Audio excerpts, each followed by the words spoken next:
Hello all, welcome back to our channel. ఈరోజు మనము ALP notification గురించి, ఎగ్జామినేషన్ ప్రాసెస్ ఏ విధంగా ఉంటుంది, సిలబస్ ఏంటి అనేది ఇప్పుడు మనము చూద్దామండి. మనకు నోటీస్ వచ్చేసి ఏఎల్పి నోటీసు మనకు 20వ తారీఖు నుంచి స్టార్ట్ అయిందండి. మనకు ఫిబ్రవరి 19th వరకు అయితే మనకు ఈ ఆన్లైన్ అప్లికేషన్ అనేది మనం అప్లై చేసుకోవచ్చు. ఎడిట్ ఆప్షన్ అనేది కూడా వీళ్ళు ఇచ్చారు. ఏమైనా మోడిఫికేషన్ చేసుకోవాలంటే 20 నుంచి 29th వరకు అయితే ఇచ్చారండి. సో మీరు త్వరగా అప్లై చేసుకోవడానికి అయితే ట్రై చేయండి. లాస్ట్ వరకు వెయిట్ చేయకండి. లాస్ట్ వరకు వెయిట్ చేసినట్లయితే మీకు సర్వరు బిజీ రావటం, స్లో అవటం అలా జరుగుతుంది. సో మీరు త్వరగా అప్లై చేయడానికి అయితే ట్రై చేయండి. ఓకేనా. ఇప్పుడు మనము సిలబస్ విషయానికి వచ్చి ఏజ్ కూడా మీకు పెంచారండి. 18 to 33 years వరకు అయితే ఏజ్ పెంచారు. ఒకసారి దానికి సంబంధించిన వీడియో కూడా నేను కింద ప్రీవియస్గా చెప్పాను. ఒకసారి అయితే చెక్ చేయండి, మన ప్లేలిస్ట్లో ఉంటాయి. నెక్స్ట్ మనం పరీక్షా విధానం ఏ విధంగా ఉంటుంది అనేది ఇప్పుడు మనం చూద్దాం. అప్లికేషన్ అనేది ఆన్లైన్లో మనం అప్లై చేసుకోవాల్సి ఉంటుందండి. ఇక ప్రాసెస్ వచ్చేసి computer based exam 1, next process CBT 2, మళ్ళీ కంప్యూటర్ బేస్డ్ యాప్టిట్యూడ్ టెస్ట్ అనేది పెడతారు. తర్వాత ఇదంతా అయిన తర్వాత డాక్యుమెంట్ వెరిఫికేషన్, మెడికల్ ఎగ్జామినేషన్ అనేది ఉంటుంది. సో దీనికి సంబంధించి మనకి ఇన్ఫర్మేషన్ అనేది వాళ్ళు అఫీషియల్ వెబ్సైట్లో కానీ లేదా మనకు మెయిల్స్ ద్వారా అండ్ SMS ద్వారా మనకు తెలియజేస్తారనమాట. ఈ CBT 1కి సంబంధించిన ఎగ్జామ్ షెడ్యూల్కి సంబంధించి డీటెయిల్స్, CBT 2 కానీ ఈ మొత్తం పైన ఉన్న ఈ డీటెయిల్స్ అన్నిటి గురించి కూడా మనకు వాళ్ళు వెబ్సైట్లో పెట్టడం కానీ మెయిల్స్ ద్వారా మనకు సెండ్ చేయడం ద్వారా జరుగుతుందండి. ఇంకా నెక్స్ట్ మనము ఫస్ట్ CBT 1లో మనకు ఏమేమి సిలబస్ ఉంటుంది ఏంటి. మనకు CBT 1లో మనం షార్ట్ లిస్ట్ అయితేనే మనం CBT 2 రాయగలమండి. CBT 2లో మెరిట్ బేస్డ్ మీద మనకు CBT 2కు సెలెక్ట్ చేస్తారు. అయితే CBT 1 మార్క్స్ అనేది మనకు ఫైనల్ లిస్ట్కి సంబంధించినట్టు కాదు. CBT 1 మార్క్స్ CBT 2కు ఎలిజిబిలిటీకి మాత్రమే అండి. CBT 2లో వచ్చిన మార్క్స్ని బేస్ చేసుకొని మనకు ఫైనల్ రిజల్ట్ అనేది ఉంటుందన్నమాట. ఓకేనా. ఇంకా సిలబస్ చూద్దామండి. CBT 1లో సిలబస్ ఏ విధంగా ఉంది. డ్యూరేషన్ వచ్చి 60 minutes అండి. నంబర్ ఆఫ్ క్వశ్చన్స్ వచ్చేసి 75 క్వశ్చన్స్ ఉంటాయి. 75 మార్క్స్, ఈచ్ వన్ వచ్చేసి 1 మార్క్ ఉంటుందండి. నెగిటివ్ మార్క్స్ అయితే ఉంటాయి. CBT 1లో ఉంటాయి, CBT 2లో కూడా నెగిటివ్ మార్క్స్ ఉంటాయి. కంప్యూటర్ బేస్డ్ యాప్టిట్యూడ్ టెస్ట్లో మాత్రం నెగిటివ్ మార్క్స్ అనేది ఉండవండి. ఓకేనా. నంబర్ ఆఫ్ క్వశ్చన్స్ 75 కదా. ఓకే. ఇప్పుడు ఇక్కడ మినిమమ్ పాస్ పర్సంటేజ్ మార్క్స్ అనేటివి క్యాస్ట్ వైజ్ ఇచ్చారు. చూడండి ఒకసారి. అన్రిజర్వ్డ్కు EWSకి 40%, OBC నాన్ క్రిమినల్కి 30%, SCకి 30%, STకి 25% అనేది మనకు ఉండాల్సి ఉంటుందండి. మనకు మినిమం మార్క్స్ అనేది అవి రావాలి. నెక్స్ట్ ఇంకా CBT 1 విషయానికి వచ్చినట్లయితే సిలబస్ అనేది చూద్దామండి. ఒకసారి నేను తెలుగులో చెప్తాను, ఇంగ్లీష్లో కూడా ఒకసారి చూద్దాం. Number system, BODMAS, decimals, fractions, LCM and SCF, ratio and proportions, percentage, mensuration, time and work, time and distance, simple and compound interest, profit and loss, algebra, geometry and trigonometry, elementary statistics, square root, age calculations, calendar and clock, pipe and cisterns etcetera. ఇవంతా కూడా syllabus ఉంటుంది. ఇంకా mental ability and రీజనింగ్లో analysis, alphabetic and number series, coding and decoding, mathematical operations, relationship, అదే blood relations కానీ అంటే relationship అవి, syllogism, jumbling, Venn diagram, data interpretation and sufficiency, conclusion and decision making, similarities and differences, analytical reasoning, classification, directions, statements and arguments and assumptions, ఇంకా puzzles కూడా అడుగుతూ ఉంటారండి. Sitting arrangements ఇవన్నీ అడుగుతూ ఉంటారు. సో ఇవంతా కూడా ఇంపార్టెంటేనండి. నెక్స్ట్ జనరల్ సైన్స్ విషయానికి వచ్చినట్లయితే సిలబస్ అనేది మనకు ఫిజిక్స్, కెమిస్ట్రీ అండ్ బయాలజీ అనేది ఉంటుందండి. 10th క్లాస్ స్టాండర్డ్ లెవెల్లో అయితే ఉంటుంది. మనకు వీటికి NCERT బుక్స్ కానీ లేదా మన తెలుగు స్టేట్స్కి సంబంధించిన AP అండ్ తెలంగాణ స్టేట్కి సంబంధించిన బుక్స్ 6th to 10th వరకు చదివితే సరిపోతుందండి. ఎన్సీఆర్టీ బుక్స్ కూడా 6th to 10th క్లాస్ వరకు మనం చదవాల్సి ఉంటుందండి. ఓకేనా. నెక్స్ట్ జనరల్ అవేర్నెస్ అండి. Current affairs, science and technology, sports, culture, personalities, అదే ఫేమస్ పర్సనాలిటీస్, అపాయింట్మెంట్స్ అవన్నీ ఉంటాయి కదండి, అవి, economics, politics and other subject importance అండి. ఇప్పుడు జాగ్రఫీ అడుగుతారు, హిస్టరీ కూడా అడుగుతారు. సో ఇవన్నీ కూడా చూసుకోవాలి. సో మీరు లూసెంట్ జీకే అనేది మీరు ప్రిఫర్ చేయండి. లేదా మన తెలుగు స్టేట్లోకి వస్తే ఇక హైటెక్ విజయరాశం అనేది జీకేకి సరిపోతుందండి. ఇంకా జనరల్ సైన్స్ వరకు మనం చెప్పాం కదా, టెక్స్ట్ బుక్స్ చదవండి, లేదా NCERT books 6th to 10th సరిపోతాయండి. ఇంక మనము CBT 1లో మనము మెరిట్ మార్క్స్ మనకు వచ్చినట్లయితే మనము మన క్యాస్ట్ను బేస్ చేసుకొని నెక్స్ట్ CBT 2 అనేది మన వాళ్ళని ఎలిజిబుల్ చేస్తారనమాట.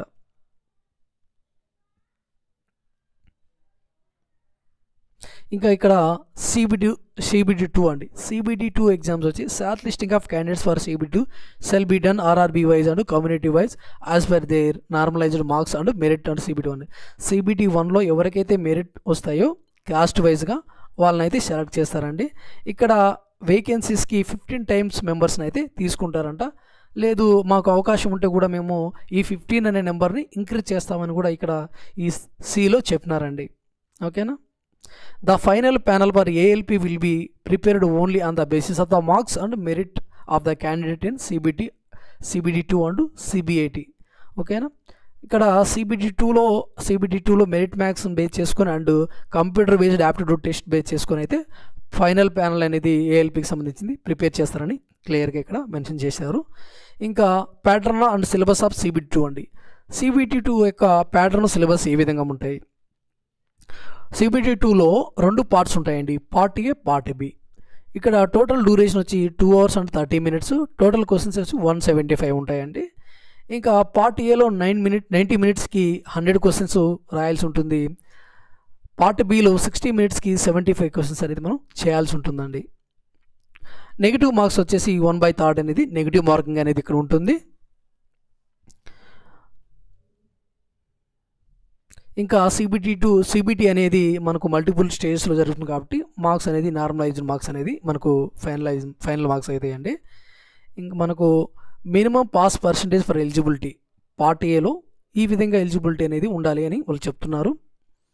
నెక్స్ట్ ఈ పాయింట్ వచ్చేసి only the marks scored in part A shall be counted for short listing of candidates for further stage of this recruitment process provided the candidates irrespective of community is able to secure qualifying marks 35% in part B అండి.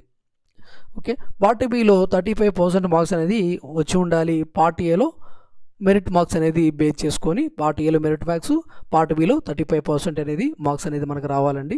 Eligibility అనమాట 35% అనేది ఉండాలి ఖచ్చితంగా. ఇంకా merit అనేది part ఏలో వచ్చిన మార్క్స్ను ఎక్కువ రావాలన్నమాట. పార్ట్ ఏలో వచ్చిన మార్క్సే మనకు ఇంపార్టెంట్. పార్ట్ బిలో ఖచ్చితంగా మనం క్వాలిఫై ఉండాలి. 35% అనేది మనకు రావాలి. పార్ట్ బిలో 75 క్వశ్చన్స్ ఉంటాయి కాబట్టి మనకు 75లో మనకు 35% మార్క్స్ అనేది రావాలి. ఓకే, ఇంకా పార్ట్ ఏలో మనకు ఎన్ని ఎక్కువ మార్క్స్ వస్తే అంత జాబ్ వచ్చేదానికి అవకాశం ఉంటుంది. మనకు పార్ట్ ఏ సిలబస్ చూద్దామండి. CBT 2లో పార్ట్ ఏ, పార్ట్ బి ఉంటాయి కదా. పార్ట్ ఏ సిలబస్ చూద్దాం. ఈ పార్ట్ ఏ సిలబస్ సేమ్ ఉంటుందండి. CBT 1లో ఏముంటుందో అదే ఉంటుంది, కానీ కొంచెం లెవెల్ అనేది డెప్త్ పెంచుతారండి. ఓకేనా. ఇంకా జనరల్ ఇంటెలిజెన్స్ కూడా సేమ్, ఈ కొంచెం డెప్త్ అనేది కొంచెం పెంచుతారు. ఓకేనా. నెక్స్ట్ ఇక బేసిక్ సైన్స్ అండ్ ఇంజనీరింగ్ అండి. ITA వాళ్ళకి బేసిక్ సైన్స్ అండ్ ఇంజనీరింగ్ ఉంటుంది. ఇంకా డిప్లొమా వాళ్ళకి, ఇంజనీరింగ్ వాళ్ళకి వాళ్ళ ట్రేడ్స్ని బేస్ చేసుకొని ఈ బేసిక్ సైన్స్ అండ్ ఇంజనీరింగ్ అనేది ఉంటుందండి. ఇక్కడ సిలబస్ చూడండి, ఈ సిలబస్ని బేస్ చేసుకొని ఉంటుందండి.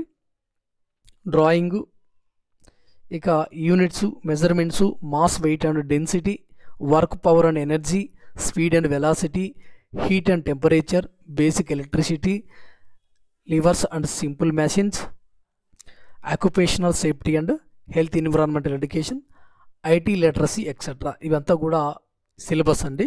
ఇంత బేసిక్ లెవెల్లో అడుగుతారు. ఓకేనా. సిలబస్ ఫర్ పార్ట్ బి అండి. ఈ పార్ట్ బి సిలబస్ అనేది ITA వాళ్ళకి వాళ్ళ ట్రేడ్కి సంబంధించిన సిలబస్ ఉంటుంది. ITA వాళ్ళకి వాళ్ళ ట్రేడ్కి సంబంధించిన సిలబస్. మనకు 35% అనేది మార్క్స్ అనేది రావాలి పార్ట్ బిలో. ఇంకా వచ్చేసి డిప్లొమా ఇంజనీరింగ్ సంబంధించిన సిలబస్ ఇది అండి. ఈ కింద ఉంది కదా టేబుల్లో, ఇది ఈ విధంగా వాళ్ళ కేటగిరీ, వాళ్ళ యొక్క స్ట్రీమ్ను బట్టి, వాళ్ళ ట్రేడ్ను బట్టి సిలబస్ అనేది ఈ విధంగా ఉంటుందండి. ఓకేనా. ఇంకా కంప్యూటర్ బేస్డ్ యాప్టిట్యూడ్ టెస్ట్ అనేది కూడా ఉంటుంది. ఇందులో నెగిటివ్ మార్క్స్ అనేవి ఉండవండి. So computer based aptitude test అనేది మనం తర్వాత చూద్దాము దాని గురించి. First of all CBT 1 CBT 2 clear చేయండి. ఓకేనా. The merit list will be prepared only from amongst candidates qualifying the CBAT, and 70% weightage will be given for the obtained in Part A of CBT 2, and 30% weightage for the score obtained in the CBAT. ఓకేనా. ఈ విధంగా marks weightage అనేది తీసుకుంటారండి. 70% అనేది CBT 2 marks నుంచి తీసుకుంటారు. ఇంకా 30% weightage వచ్చేసి మనకు CBAT నుంచి అయితే తీసుకోవడం జరుగుతుంది అనమాట. నెక్స్ట్ మనకు అయిన తర్వాత ఈ CBAT ఎగ్జామ్ అంటే కంప్యూటర్ బేస్డ్ యాప్టిట్యూడ్ టెస్ట్ అయిన తర్వాత మనకు డాక్యుమెంట్ వెరిఫికేషన్ అనేది ఉంటుందండి. ఓకేనా.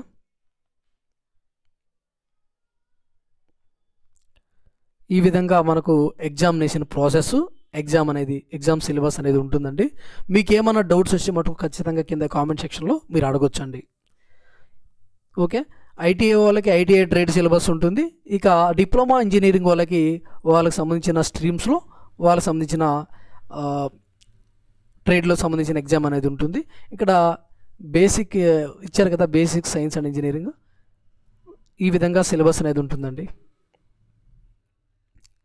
ఎవరి ట్రేడ్కి సంబంధించి వాళ్ళకి ఈ సిలబస్ అనేది అప్లై అవుతుంది. బేసిక్ సైన్స్ అండ్ ఇంజనీరింగ్ అనేది ITI వాళ్ళకి ట్రేడ్కు, ITI వాళ్ళకి సంబంధించింది, డిప్లొమా వాళ్ళకి మొత్తానికైతే అందరికీ పేపర్ ఒకటే విధంగా ఉంటుంది. But basic science and engineering అనేది అందరికీ బేసిక్ లెవెల్లోనే ఇస్తారండి.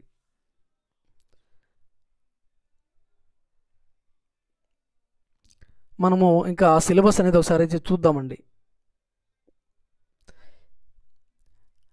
ఎలిమెంటరీ మ్యాథమెటిక్స్ సంబంధించి అంటే అర్థమెటిక్ అండ్ మ్యాథమెటిక్స్ సంబంధించి సిలబస్, డెసిమల్స్ అండ్ ఫ్రాక్షన్స్, దశాంశాలు మరియు భిన్నాలు, LCM అండ్ HCF, కసాగు మరియు గసాబా,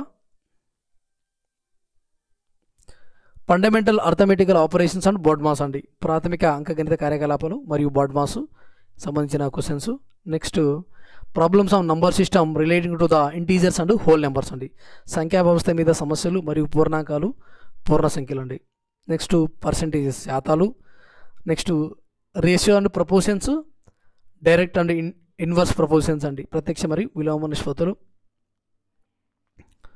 నెక్స్ట్ వచ్చేసి work and time, problems on trains, పని మరియు కాలము, రైలు మీద సమస్యలు, యావరేజ్ సగటు, సింపుల్ అండ్ కాంపౌండ్ ఇంట్రెస్ట్ అంటే బారు వడ్డీ మరియు చక్ర వడ్డీ, ప్రాఫిట్ అండ్ లాస్ లాభం మరియు నష్టాలు, డిస్కౌంట్ తగ్గింపు, జామెట్రీ లైన్స్ అండ్ యాంగిల్స్ అండి, త్రిభుజాలకు సంబంధించినవి కానీ లేదా ఈ చతురస్రాలు ఇవన్నీ ఉంటాయి కదా దానికి సంబంధించిన యాంగిల్కి సంబంధించినవి క్వశ్చన్స్ అనేది అడగటం జరుగుతుంది.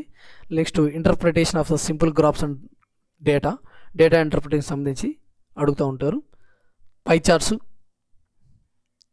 Next squares and square roots అండి, వర్గాలు మరియు వర్గమూలాలు, ఆల్జీబ్రా, ఇవన్నీ కూడా ప్రిపేర్ అవ్వండి. ఒకవేళ మనకు డేటా ఇంటర్ప్రిటేషన్లో అడిగితే క్వశ్చన్లు 3 నుంచి 5 వరకు అడిగే అవకాశం ఉంది. పై చార్ట్లో కూడా అంతేనండి.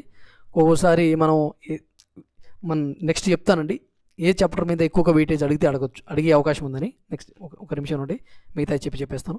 ఏరియాస్ అండ్ వాల్యూమ్స్ అండి, మెన్సురేషన్, వైశాల్యం మరియు ఘనపరిమాణం సంబంధించింది, ప్రాబ్లమ్స్ అండ్ ఏజెస్, వయస్సు మీద సమస్యలు, time and distance, boats and streams, pipes and cisterns, ఇవంతా కూడా మనకు సిలబస్లో ఉంటాయండి. Next reasoning ability and general intelligence సంబంధించిన సిలబస్ చూద్దాం. నంబర్స్ అండ్ ఆల్ఫాబెటిక్ సిరీస్ అండి, సంఖ్యా సిరీస్ అండ్ ఆల్ఫాబెట్ సిరీస్ సంబంధించిన క్వశ్చన్స్ అయితే అడుగుతారు.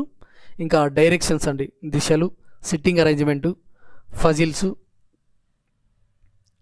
నెక్స్ట్ కోడింగ్ డీకోడింగు, క్యాలెండర్ క్లాక్స్ని అర్థమెటిక్లో మ్యాథమెటిక్స్లో కూడా చెప్తూ ఉంటారు. బట్ ఇక్కడ లాజికల్ రీజనింగ్ పార్ట్లో అడుగుతూ ఉంటారండి. సో రెండు విధాలుగా కూడా అడిగే అవకాశం ఉంది. Non verbal reasoning, verbal reasoning, next analogy, hidden figures, syllogism, Venn diagrams, next conclusions and decision making, ఇక mirror images and water images, similarities and differences, పోలికలు మరియు భేదాలు, మ్యాథమెటికల్ ఆపరేషన్స్, గణిత కార్యకలాపాలు, బ్లడ్ రిలేషన్స్, రక్త సంబంధాలు, statements and arguments and assumptions, ప్రకటనలు, వాదనలు మరియు అంచనాలు. Next data interpretation and data sufficiency, data వివరణ మరియు data Samriddhi, data interpretation and data sufficiency గురించి కూడా క్వశ్చన్ అడిగే అవకాశం ఉంది. Paper cutting. ఇంకా మనకు జనరల్ సైన్స్ విషయానికి వచ్చినట్టే 10th స్టాండర్డ్ లెవెల్లో అయితే అడుగుతూ ఉంటారండి. మీకు చెప్పాను కదా, జనరల్ సైన్స్ వరకు మనం టెక్స్ట్ బుక్లు చదువుకోవాలని 6th to 10th క్లాస్ వరకు ఏపీ తెలంగాణకు సంబంధించిన టెక్స్ట్ బుక్స్ అండ్ ఒకవేళ వీలైతే ఎన్సీఆర్టీ బుక్స్, మీరు ఏదైనా ఒకటి ప్రిపేర్ అవ్వచ్చు. జనరల్ అవేర్నెస్ కిందకి కరెంట్ అఫైర్స్ వస్తాయి, సైన్స్ అండ్ టెక్నాలజీ, ఇంకా జీకే అండి, లూసెంట్ జీకే కావచ్చు, హైటెక్ విజయ రాసిన జీకే సంబంధించిన బుక్ మీరు ప్రిపేర్ అయితే సరిపోతుంది. Current affairs, science and technology, sports and culture, and famous personalities అంటే famous persons, polity, economics, geography, హిస్టరీకి సంబంధించిన క్వశ్చన్స్ అడిగే అవకాశం ఉందన్నమాట. ఓకే అండి, మనం ఇప్పుడు చూద్దామండి ఏ చాప్టర్ నుంచి ఎక్కువగా క్వశ్చన్స్ అడిగే అవకాశం ఉంటుంది, వెయిటేజ్ ఎక్కువ ఏది ఉంటుందని మనం ఇప్పుడు చూద్దాము. ఇక్కడ డెసిమల్ ఫ్రాక్షన్స్ నుంచి కూడా క్వశ్చన్లు అడుగుతూ ఉంటారు, ఎల్సిఎం, ఎల్సిఎఫ్ నుంచి. వీటన్నిటి నుంచి కూడా ఒక్కొక్క క్వశ్చన్ అడిగే అవకాశం ఉందండి. ఇంకా నంబర్ సిస్టమ్ మీద కూడా అడుగుతారు. పర్సంటేజ్ మీద ఒక 2 నుంచి 3 క్వశ్చన్లు అడిగే అవకాశం ఉంది. వీటన్నిటి మీద మిగతాటన్నీ ఒక్కొక్క క్వశ్చన్ అడిగే అవకాశం ఉంటుందండి. ఎక్కువ ఏం అడగరు, పర్సంటేజ్ మీద ఎక్కువ అడుగుతారు. ఇంకా వర్క్ అండ్ టైం మీద ఖచ్చితంగా క్వశ్చన్ ఉంటుందండి, నో డౌట్ అట్ ఆల్. ఖచ్చితంగా వర్క్ అండ్ టైం మీద క్వశ్చన్ ఖచ్చితంగా ఉంటుంది. ఇంకా ట్రైన్స్ ప్రాబ్లమ్స్ మీద అడిగితే అడగచ్చు. యావరేజ్ మీద కూడా ఖచ్చితంగా క్వశ్చన్ ఉంటుందండి. ఇంకా డెఫినెట్గా బారు వడ్డీ మరియు చక్కెర వడ్డీల మీద ఖచ్చితంగా క్వశ్చన్లు ఉంటాయండి. 2 నుంచి 3 వరకు ఉంటాయి వీటిలో కూడా. పర్సంటేజు ఇది ఇంపార్టెంటే. ప్రాఫిట్ అండ్ లాస్ కూడా ఓకే, ఒక క్వశ్చన్ అయితే ఉంటుంది. డిస్కౌంట్ మీద ఒక క్వశ్చన్ ఉండొచ్చు. ఇంకా జామెట్రీ మీద, డేటా ఇంటర్ప్రిటేషన్కి వచ్చే లైన్స్ అండ్ యాంగిల్స్ మీద ఒక్కొక్క క్వశ్చన్ అడగచ్చు అండి. ఇంకా డేటా ఇంటర్ప్రిటేషన్ మీద, పై చార్ట్ల మీద ఒక 3 నుంచి 5 క్వశ్చన్స్ కూడా అడిగే అవకాశం ఉంది. అంటే ఒకటే ఇస్తాడు టేబుల్, 3 క్వశ్చన్లు కానీ 4 క్వశ్చన్లు కానీ 5 క్వశ్చన్లు కానీ ఇచ్చే అవకాశం ఉంది. ఒకటే టేబుల్ ఇచ్చి పై చార్ట్ కావచ్చు, డేటా ఇంటర్ప్రిటేషన్ గ్రాఫ్స్ కావచ్చు అండి. సో మీరు బాగా ప్రిపేర్ అవ్వాల్సి ఉంటుందండి ఈ 3 చాప్టర్లు. నేను ఏదైతే మోర్ దాన్ 2-3 మార్క్స్ వస్తున్నాయని చెప్తానో అవి బాగా ప్రిపేర్ అవ్వండి. స్క్వేర్స్ అండ్ స్క్వేర్ రూట్స్ అండి. ఇంకా ఆల్జీబ్రా, బీజగణితం నుంచి కూడా ఒక క్వశ్చన్ వచ్చే అవకాశం ఉంది. సో ఏరియా అండ్ వాల్యూమ్స్, వీటి నుంచి కూడా ఒక క్వశ్చన్ ఎక్స్పెక్ట్ చేయొచ్చు. Ages, time and distance, boats and streams, pipes and systems, వీటి పైపులు మరియు తొట్టెలు. ఓకేనా, వీటి నుంచి మనకు ఎక్కువగా మనకు చెప్తున్నాను కదండి. డ్యామ్ షూర్ క్వశ్చన్లో అయితే areas and volumes, time and distance, damn sure questions. Pie chart నుంచి బాగా మరి ఎక్కువ ప్రిపేర్, డేటా ఇంటర్ప్రిటేషను అంటే కొంచెం ఎక్కువగా వచ్చే అవకాశం ఉందన్నమాట. అవి చెప్తున్నాను. స్క్వేర్ రూట్స్ కూడా అడుగుతూ ఉంటారు. సింపుల్ లెటర్స్ కాంపౌండేషన్ నుంచి క్వశ్చన్లు పక్కా వస్తాయండి. Profit and loss, work and time డెఫినెట్గా వచ్చే క్వశ్చన్స్ అనమాట ఇవి.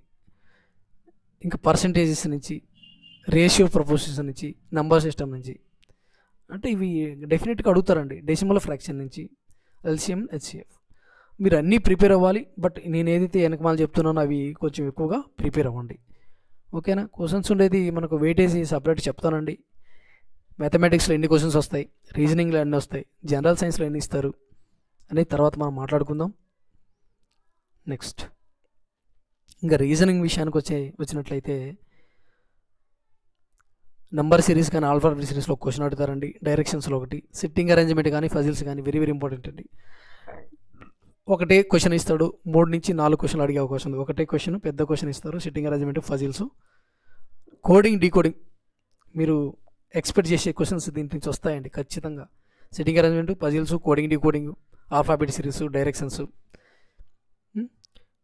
క్యాలెండరు, క్లాస్ కూడా ఒక్కొక్క క్వశ్చన్ వస్తుంది. కానీ ఈ 3 నుంచి ఖచ్చితంగా క్వశ్చన్ రావాల్సిందేనండి. Seating arrangement, puzzles, coding, decoding.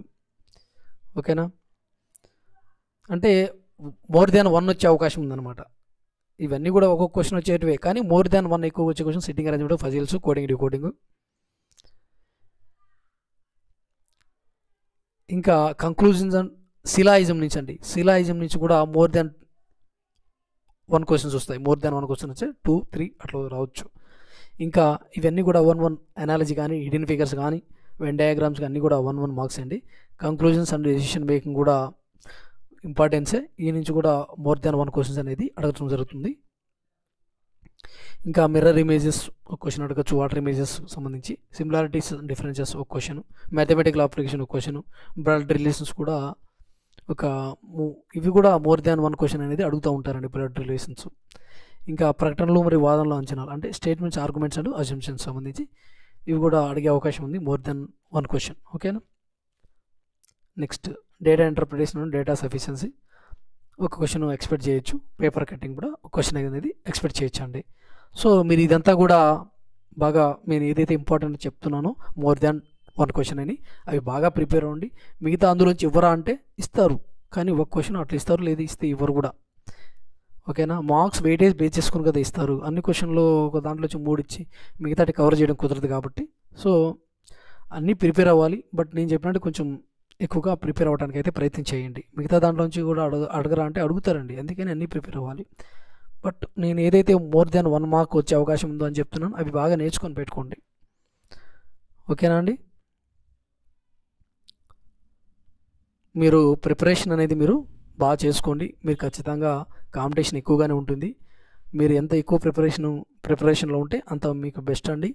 దీనికి ఒక్కదానికే అంటే మీ దీని మీదనే కూర్చుంటే మటుకు బాగా ప్రిపేర్ అవ్వాలి. జనరల్ సైన్స్, అర్థమెటిక్, రీజనింగ్ బాగా పట్టు సాధించాలి దాని మీద. ఓకేనా. బ్యాంక్ ఎగ్జామ్స్లో తక్కువ టైం ఇచ్చి మనకు మార్క్స్ ఎక్కువ ఉంటాయి, బట్ ఇక్కడ టైం అనేది మనం మేనేజ్ చేసుకోవచ్చు. సో మీరు సైన్స్ అనేది మీరు బాగా చదవాలండి.